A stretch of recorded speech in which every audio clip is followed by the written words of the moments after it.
Donc ça, c'est vraiment notre bilan. On prévoit être carboneutre à terme parce que la période de construction, on l'a compensé avec les GES, avec la plantation des arbres, avec Jour de la Terre. Puis la chaux, à l'époque, on sait que c'était utilisé pour, justement, dans le cadre d'inhumation, pour couvrir des inhumations et empêcher les effluves, les maladies. Une sorte de manière de purifier la chose avant de refermer. Le REM, c'est 67 km. C'est 26 stations. C'est un tout premier métro léger automatisé ici au Québec, à Montréal. Dans ce balado, on vous donne accès aux coulisses de ce grand projet et au moment historique de sa mise en service. Je m'appelle Jean-Vincent Lacroix, je suis directeur des communications chez CDPQ Infra, mais avant tout un grand passionné de transport et d'infrastructure. Bienvenue à Prochaine Station. Aujourd'hui à Prochaine Station, on va parler d'environnement. D'environnement sur un grand chantier de transport, parce que il y a toutes sortes de composantes auxquelles penser. Et en deuxième partie d'émission, on va parler d'archéologie.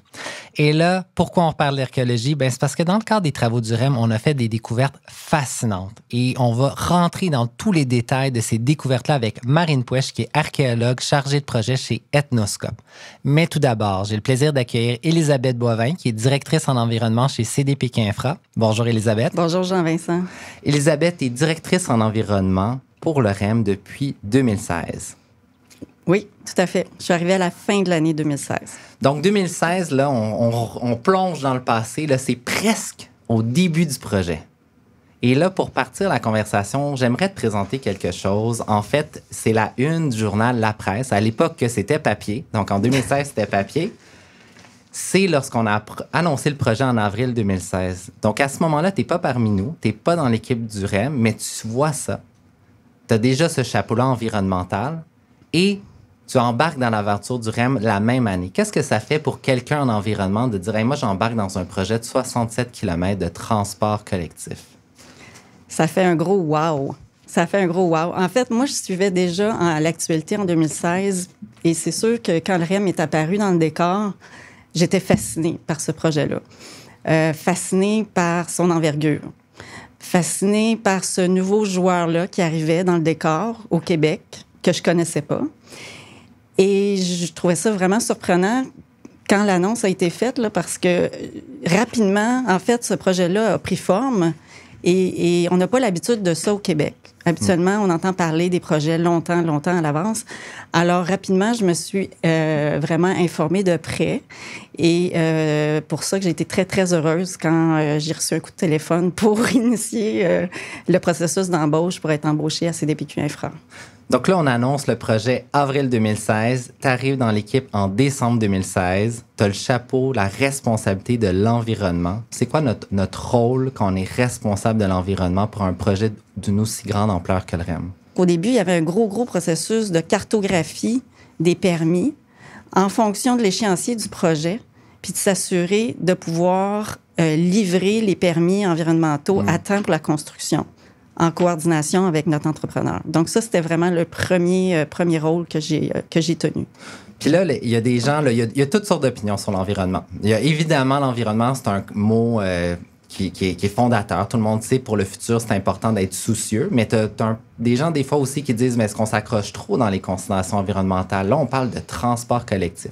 Ces gens-là qui disent, est-ce qu'on s'accrochait dans les détails? Qu'est-ce que tu leur dirais? Parce que là, tu parles de permis, de ruisseaux qu'il faut traverser. C'est quoi l'importance d'avoir cette rigueur-là sur chaque élément qui ont un enjeu, un impact pour faire avancer, ultimement, un projet de cette amplitude-là? Ah ben, c'est un incontournable. On peut vraiment pas... je veux dire, premièrement, la taille du projet fait en sorte que c'est énorme, 67 kilomètres. Des fois, ce que je mentionne, même à des gens près de moi, de ma famille, c'est que je leur explique que des fois, on perd de vue, en fait, l'envergure du projet.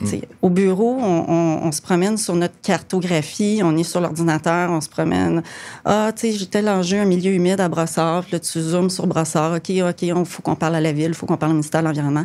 Puis là, quelqu'un vient de voir, finalement, j'ai un souci avec le bruit à Saint-Eustache. Là, tu dézoomes, tu rezoomes à Saint-Eustache. Mais c'est 67 kilomètres, c'est de multiples villes, multiples milieux naturels qu'on traverse, qu'on croise. Donc, il faut apporter de la rigueur sur tous ces éléments-là. Là. Je veux dire, c'est sûr qu'il y a des lois, il y a des règlements. Puis, il y a une question aussi de sensibilité. Tu sais, les milieux naturels, on le sait, surtout dans la grande région de Montréal, ils sont peu nombreux. Donc, il faut vraiment y apporter toute l'importance qu'elles méritent. Là, tu disais l'ampleur du projet. Pour les gens qui nous écoutent, 67 km, dans le fond, c'est l'équivalent de la longueur du métro de Montréal. Le métro de Montréal est 71 km. Donc, dans le fond, tu es derrière... C'est comme si on doublait le métro demain matin. Ben demain matin, dans quelques années, mais quand même, c'est immense. Ah oui, c'est énorme. C'est vraiment ça. C'est un nouveau réseau de métro qu'on vient créer, celui-ci principalement en surface. Mais c'est vraiment exaltant et pour une ingénieure de travailler sur ces équipes-là. Parce qu'en fait, c'est ça la beauté de ces projets-là, c'est que c'est vraiment multidisciplinaire. Donc, tu sais, on travaille, oui, moi, mon chapeau, il est de veiller à ce que l'environnement soit pris en compte, mais on discute constamment avec les équipes, soit de conception pour éviter justement des milieux naturels, pour s'éloigner de milieux sensibles.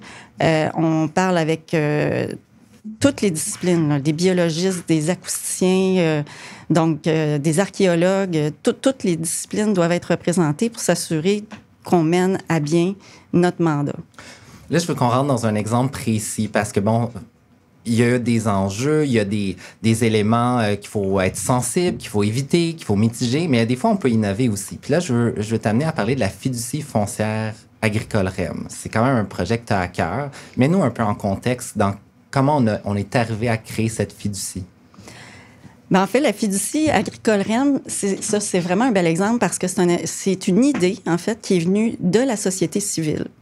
Donc, pendant le BAP, pendant les audiences publiques du BAP, on a Vivre en ville, qui est un organisme à but non lucratif, qui est venu présenter un mémoire, puis qui nous a proposé à CDPQ Infra de fonder, en fait, une fiducie pour compenser la perte des terres agricoles à Brossard. Parce qu'à Brossard, on se rappelle que notre station terminale, on est au sud de l'autoroute 30.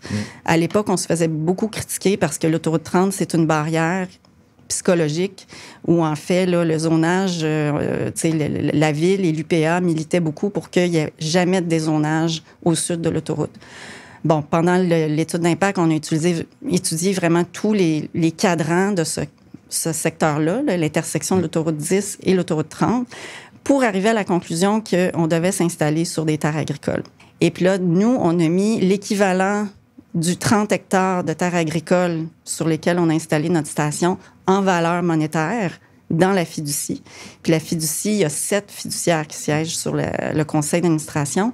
Et le mandat de la fiducie, c'est d'acheter des terres agricoles. Donc, le but de la fiducie, c'est de remettre en culture des terres agricoles autour de la station terminale du REM pour vraiment contrer l'étalement urbain. Donc, on veut envoyer un message clair que la station terminale, ça a été comme une petite brèche, mais après, on vient ceinturer la station terminale, remettre en culture et aussi prévoir de l'approvisionnement local, l'achat local. En fait, un jour, on aimerait ça pouvoir vendre des produits frais à la station de Brossard.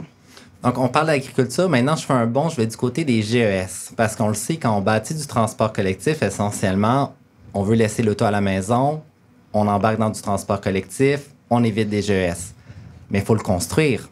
Le construire, c'est du béton, c'est des stations, etc. Comment on fait pour mitiger un peu cette espèce d'équilibre-là? Dire oui, c'est beau à terme, mais en attendant, je le construis, je le bâtis. Qu'est-ce qu'on a fait du côté du REM? Bien, du côté du REM, on a estimé au moment de la planification du projet les GES qui allaient être émis pendant la phase de construction.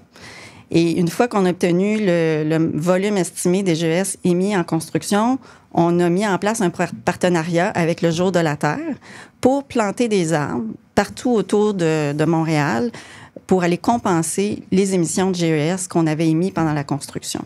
Donc ça, c'est vraiment notre bilan. On prévoit être carboneutre à terme parce que la période de construction, on l'a compensé avec les GES émis avec la plantation des arbres avec Jour de la Terre. Mais là, ça en fait des arbres. C'est un gros projet. On parle de combien d'arbres à peu près, juste pour nous donner une idée? Bien, c'est 250 000 arbres. 250 000 arbres. qu'on plante encore actuellement. Donc, on prévoit terminer le programme de plantation en 2023 avec Jour de la Terre. Bien là, tu m'amènes sur la suite parce que je voulais parler des générations futures. On parle des efforts qui sont faits à court terme, mais pour les générations futures, d'un point de vue environnemental, c'est quoi l'importance de projets comme le REM? Ben, moi, je suis convaincue que c'est la voie du futur, dans le sens où on regarde les jeunes générations, les moyens de transport. Les transports, en fait, au Québec, c'est là encore la plus grande source d'émissions des GES. Et puis, si on veut vraiment lutter efficacement contre les changements climatiques, il faut qu'on change nos habitudes. Puis, comment on change nos habitudes? C'est qu'on offre du service de transport collectif fiable, efficace, agréable. Une fois que les gens vont embarquer dans la voiture du REM puis passer sur le pont Samuel de Champlain, on se rappelle, nous, on a eu l'exclusivité là, comme employé de le tester, là, mais l'expérience est vraiment incroyable là, parce que c'est tout vitré. Là. Donc, moi, je suis convaincue que les jeunes, surtout, ça va passer par eux une fois qu'ils vont avoir goûté à ça. Maintenant, tous les outils électroniques, les applications, c'est de changer les comportements pour les générations futures. Mais ça prend un service qui est rapide, fiable et efficace. Pour conclure un peu là-dessus, parce que tout ça, c'est beau, mais la difficulté, c'est qu'il faut faire passer ce trajet-là dans des secteurs, il y a des gens qui habitent là. Tu as aussi un chapeau pour l'exploitation lorsque le REM va rouler. Parle-nous un peu, c'est quoi qu'on surveille pour que le REM soit un bon voisin en termes de vibrations, de bruit, de poussière? Qu'est-ce que les gens peuvent s'attendre? Bien, en fait, oui, ça, c'est super important parce qu'on est effectivement à plusieurs endroits là, dans des communautés déjà habitées. Donc, ça, c'est une préoccupation vraiment très importante. Bien, dans notre décret du gouvernement du Québec, on avait des obligations vis-à-vis du ministère de l'Environnement. Donc, nous, on a transposé ces obligations-là à nos entrepreneurs.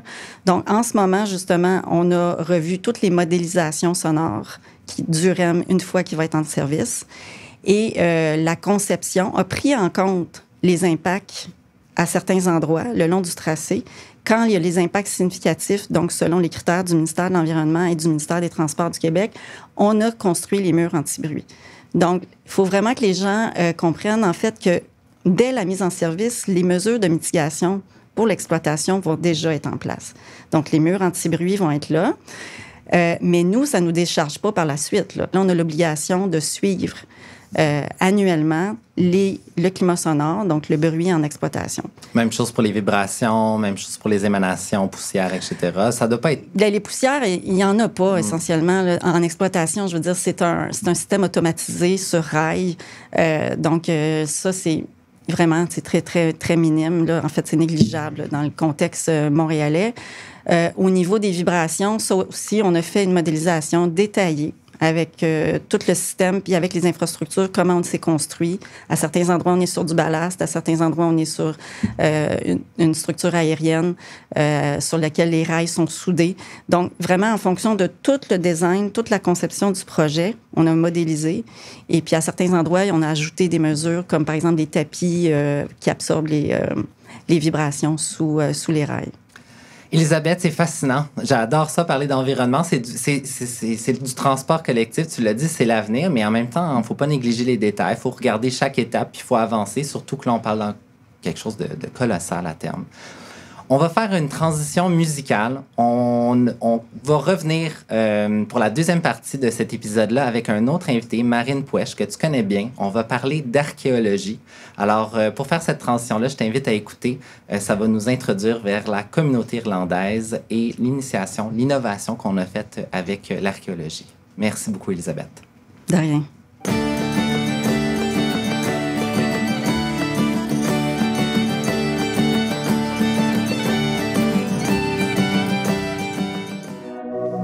Donc, pour le deuxième segment de cet épisode de Prochaine Station, on plonge dans le domaine de l'archéologie avec Marine Puech. Bienvenue, Marine. Bonjour, merci de m'accueillir. Grand plaisir. En fait, je suis très excitée. Moi, j'ai grandi avec les Indiana Jones de ce monde. Donc, quand on parle d'archéologie, je deviens souvent très excitée par ce sujet-là.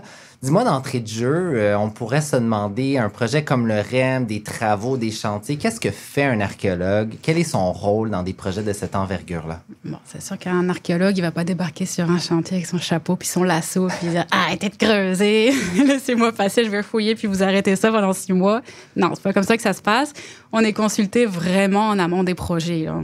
Dès qu'il y a un projet de développement urbain, l'archéologie est une des ressources qu'on va aller chercher pour démontrer qu'est-ce qu'on doit faire en préalable d'une excavation ou au cours d'une excavation pour s'assurer que la ressource archéologique, si elle est présente, puis ça, on le détermine via des études de potentiel archéologique où on fait intervenir toute la connaissance du terrain, la géologie, l'étude des cartes anciennes, tout ça. Puis ça, on va déterminer, OK, si vous allez creuser là, ça se peut que vous trouviez quelque chose.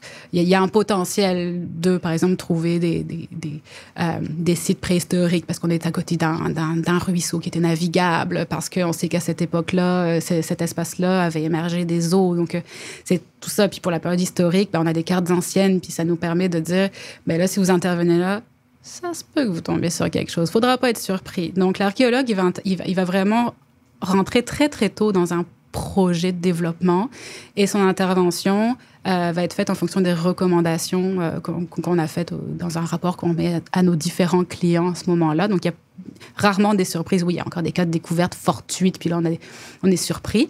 Mais en règle générale, c'est assez bien documenté. Le territoire est assez bien documenté en termes de potentiel. Donc, on est capable, avec le ministère de la Culture, d'avoir un avis sur les actions à entreprendre avant toutes sortes de travaux en ville ou ailleurs.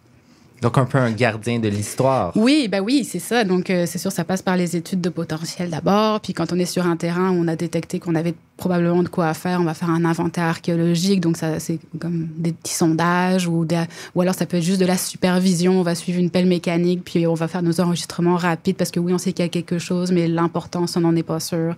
Donc, on va suivre les travaux.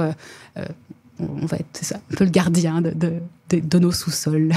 Et là, un archéologue qui débarque dans le projet du REM, les gens se demandent quel est le lien. Elisabeth, juste nous mettre en contexte quel élément a été le déclencheur pour aller chercher l'expertise de Marine et des équipes d'Ethnoscope?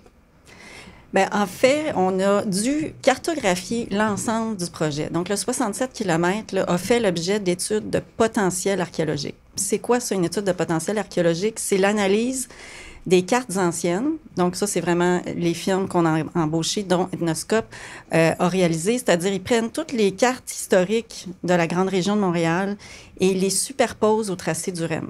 Puis avec ça, on vient déterminer y a-t-il des endroits sur le tracé du REM qui sont des zones où il y a un fort potentiel archéologique, donc où il faut réaliser un inventaire. Donc, c'est ça qu'on a fait sur l'ensemble du tracé. Et c'est comme ça qu'on est arrivé en 2018 à identifier le cimetière des Irlandais sur le tracé du REM. Cimetière des Irlandais, Marine, explique-nous un peu l'importance de ce site-là pour l'histoire de Montréal. Là, il faut se replacer à la date, on est en 1847. En juin 1847, les premiers immigrants irlandais atteints du typhus ou pas, arrivent à Montréal. Puis qu'est-ce qu'on fait avec eux? Où est-ce qu'on les place? Donc, il y avait toute une question de comment les éloigner de la ville pour pas que le typhus se diffuse dans la population montréalaise de l'époque. Et pour les abriter les premiers temps, en fait, on les a placés dans ce qu'on appelle des sheds, des appentis, qui avaient été construits justement à Montréal déjà pour l'épidémie de choléra, pour des immigrants aussi irlandais qui étaient arrivés à ce moment-là.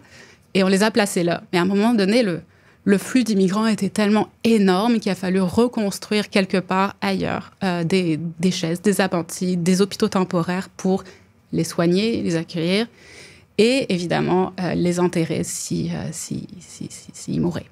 Donc, c'est ce qui s'est passé à la Pointe Saint-Charles. Puis, en fait, pour le situer, pour ceux qui connaissent le secteur, ce cimetière-là, puis ces hôpitaux-là étaient situés le long de la rue Bridge, vraiment à l'entrée du pont Victoria présentement. C'est la première fois qu'on est intervenu en tant qu'archéologue scientifique sur ce site-là avec des méthodes adéquates. C'est comment la recherche s'est faite et qu'est-ce qu'on a trouvé à travers la construction, en fait, les recherches préalables à la construction? Oui, c'est sûr que pour la phase terrain, c'est vraiment spécial. Comment ça se passe, c'est que nous, on travaille à bord d'une nacelle qui a vraiment le diamètre en fait du pilier.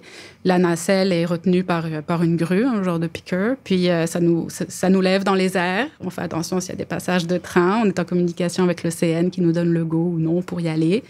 Et puis là, la nacelle descend tranquillement, pas vite, jusque dans le fond. Puis là, on a des ouvertures dans le fond de la nacelle. On a 6 ouvertures. C'est comme des pointes de camembert. Puis on fait plusieurs tests comme ça. Et jusqu'à un moment donné où on voit apparaître de la chaux. Puis la chaux, là, une grosse quantité de chaux. Puis la chaux, à l'époque, on sait que c'était utilisé pour, justement, dans le cadre d'inhumation, pour couvrir des inhumations et empêcher les effluves, les maladies. Une sorte de manière de purifier la chose avant de refermer. Et donc là, on s'est dit, bon, ça, c'est un bel indice qu'on est peut-être dans une fosse d'inhumation. Donc, on a continué, puis jusqu'à voir du bois de cercueil. Petit à petit, on dégage les morceaux de bois. On commence à voir une organisation. OK, c'est des cercueils, c'est sûr. La forme est hexagonale, comme on s'attend d'un cercueil. Oui, il y a des petites perturbations, mais au fur et à mesure, tout ce qu'on dégage, on le dessine, puis là, ça commence. Ça apparaît. Là, on a une belle organisation qui apparaît. C'est une intervention qui a duré une dizaine de jours, au final. C'est pas très long. Mais petit à petit, on a fait tout apparaître l'organisation d'une partie d'une fosse commune dans laquelle il y avait des individus inhumés chacun dans un cercueil. Donc, ça s'est présenté comme ça. Au final, on a pu mettre au jour ça, puis voir qu'il y avait 2 niveaux de cercueil, en fait. Il y avait 2 étages de cercueil, vraiment collés les uns sur les autres. Donc, il y avait pas... Ils ont déposé le cercueil, puis ils ont les cercueils, des rangées de cercueils, puis on en disposé d'autres directement au-dessus. Et c'était vraiment fait en plus dans un esprit, ça on a pu le détecter, même c'est 7 mètres carrés de fouilles, c'est pas grand-chose sur la superficie du cimetière. On est à 1% peut-être de l'emprise de tout le cimetière. Et là-dedans, on avait quand même 14 individus dans 7 mètres carrés. C'est énorme d'avoir fait cette découverte-là. Tout de suite, je pense à la communauté irlandaise. Pour eux, c'est une porte sur l'histoire qui s'est ouverte directement sur ce qu'ils lisaient, ce qu'ils entendaient, mais là, ça s'avère. Elisabeth, dis-moi, c'est quoi la collaboration qu'il y a eu avec la communauté irlandaise? En fait, dès 2018, quand on a justement superposé le tracé du REM puis qu'on a réalisé qu'on était sur le cimetière, tout de suite, on s'est dit, ça nous prend absolument l'aval de la communauté irlandaise pour réaliser ces travaux-là. On comprenait très bien la sensibilité que ça comportait. Donc, on a ouvert un dialogue et on les a rencontrés, en fait, à plusieurs reprises. Donc, on a maintenu un dialogue vraiment tout au long de la planification des travaux et on a même offert aussi une cérémonie en amont. Donc, on trouvait ça important avant d'aller creuser ce pilier-là, d'offrir à la communauté la possibilité de faire une cérémonie. Donc, on est allé prélever des sols à l'endroit du pilier et on les a amenés de l'autre côté de la rue Bridge où là, la communauté, au mois de juin 2019, a fait une cérémonie. Pour une archéologue, est-ce que c'est une occasion d'une vie, une découverte comme ça avec le contexte? Oui. Ben oui, parce que c'est rare déjà dans un projet qu'on aille aussi loin dans des analyses comme ça. Puis là, j'en ai pas parlé, mais on va faire aussi des analyses génétiques qui sont en cours avec le QTR. Donc, tout ce qu'on avait à disposition en 2022, on a quasiment tout fait ce qu'on pouvait faire pour faire parler ces ossements-là. Et puis, c'était aussi une première dans le sens dans la méthodologie qui a été appliquée à la fouille du terrain. Je veux dire, remonter à bord d'une nacelle, lever à bord d'une grue, au-dessus des rails, avoir une superbe vue sur le pont de Saint-Charles, puis tout le centre-ville. Ouais, c'est la première fois que pour un projet, j'ai dû me former au travail en espace clos, au travail en hauteur. C'était comme plein de choses toutes nouvelles. Puis aussi, comment on fouille ça? Parce que on n'a pas l'habitude d'opérer dans un caisson. Donc, ça va être quoi mes points de repère pour faire un plan? Comment on va s'organiser? Comment on fouille ça pour être efficace? C'est de l'argile, ça colle, c'est mouillé. Il faudrait voir les photos quand on fouillait. Mais on sortait de là, on n'était pas présentable. C'était quelque chose. Effectivement, juste pour revenir sur la nacelle, là, parce qu'elle a été développée là, spécifiquement pour ce pilier-là. Puis, en fait, on a réfléchi, là, ça a pris du temps, du brainstorm en équipe sur OK, mais c'est bien beau de descendre l'archéologue, mais comment il va travailler dans le fond? Il ne peut pas se mettre à genoux directement sur les ossements parce qu'on ne veut pas les écraser. Il faut faire une fouille en bonne et due forme. Donc, on a développé cette nacelle-là à l'aide de tous les gens étaient représentés, le santé, sécurité, conception, construction, archéologie, environnement, communication, le dialogue avec les Irlandais. C'était ça aussi, la beauté. C'était vraiment tout le travail d'équipe qui s'est réalisé autour de développer cette nacelle-là qui était vraiment unique, là. Merci pour votre sensibilité. Merci pour aussi le partage de toute cette information-là. C'est vraiment un beau... c'est un pan d'histoire, en fait, que vous avez révélé. Et je vous en remercie beaucoup. Merci à toi. Merci. On termine cet épisode de Prochaine Citation avec Rose, notre conseillère communication numérique. Rose, aujourd'hui, tu nous amènes dans les coulisses de la signalétique. La signalétique, c'est quand même un vaste chantier de réflexion parce que c'est pas juste du graphisme, c'est pas juste de l'esthétique. Il y a une volonté d'être très fonctionnel. Donc, la signalétique, c'est les cartes, c'est les flèches, c'est les directions, c'est les pictogrammes, c'est une foule d'éléments auxquels il faut penser. Et tu vas nous expliquer un peu c'est quoi qu'il y a eu comme réflexion du côté du REM. Oui, bien en fait, c'est ça. La signalétique, ça l'aide les usagers à se repérer dans le réseau puis savoir où aller. Nous, au départ, on s'était dit, on va développer une signalétique qui est très propre au REM, qui est à notre image, qui est distinctive aussi de ce qu'on retrouvait ailleurs. Puis finalement, ce qu'on s'est dit, bien, notre priorité, c'était que les gens se repèrent dans le réseau. Et pour se repérer, l'aspect de nouveauté, c'était peut-être pas la meilleure chose. Pas une bonne idée, non. Donc, l'idée, ça a été justement de plus se coller à ce qui existait déjà. Les autres réseaux de transport à Montréal ont une signalétique qui est semblable, c'est-à-dire qu'on partage des couleurs, des pictogrammes, des polices aussi, qui sont similaires. Comme ça, les gens qui passent à un réseau à un autre, puis on sait, on a des stations intermodales, donc ça va arriver que les gens passent du métro de Montréal au REM. On veut que ça se fasse fluidement, puis qu'il n'y ait pas une coupure nette, sec. Donc on réinvente pas la roue, on essaie de se coller aux référents que les gens connaissent. Exact, puis qui se sont déjà appropriés, qui sont familiers pour eux, pour que l'expérience soit agréable et sans trop d'accroche. Mais il y a quand même des petits traits distinctifs. Il y a des petits traits distinctifs. Un que les gens vont pouvoir remarquer, bien, entre autres, si je prends le métro, puis c'est un exemple qu'on retrouve aussi ailleurs, souvent le logo, ça va être un pictogramme. Puis dans le cas du métro, c'est la flèche. Nous, le REM, on a vraiment décidé de miser sur le R pour faire en sorte que c'est comme notre logo, qui est une lettre. C'est ça, ce qu'on appelle un identifiant du réseau. Nous, c'est le R qui est notre choix. Qui va vivre à côté de la flèche là, du métro Montréal. Puis si je peux faire une petite parenthèse sur la notion de carte, parce que c'est vraiment important quand tu regardes une carte de repérer rapidement chacune des lignes. Puis nous, quand on a défini la couleur de l'identifiant du REM, le R que tu viens de dire, il est vert. Le vert est très présent. Puis on s'était posé comme question, est-ce que ça pourrait pas être une couleur qui est complémentaire à ce qu'on connaît du métro de Montréal? Donc, le métro, c'est bleu, vert, jaune, orange. Il manque le rouge. Donc, on s'est vraiment là, jusqu'au bout posé, pourquoi pas une ligne rouge? Puis je te dirais que c'est la signalétique qui a fait un peu trancher parce que le rouge dans un réseau de transport, mais c'est une sortie d'urgence. C'est tout ce qui est rattaché à, c'est ça, les urgences, la sécurité. Donc, on a fait le choix justement d'oublier malheureusement le rouge, même si ça aurait été dans une carte métropolitaine relativement, pas relativement, mais complémentaire. On a fait le choix du vert, mais quand les gens vont le regarder, la carte du REM, là, il y a quand même des petits éléments distinctifs là, par rapport à ce qu'on retrouve de la ligne verte du métro de Montréal.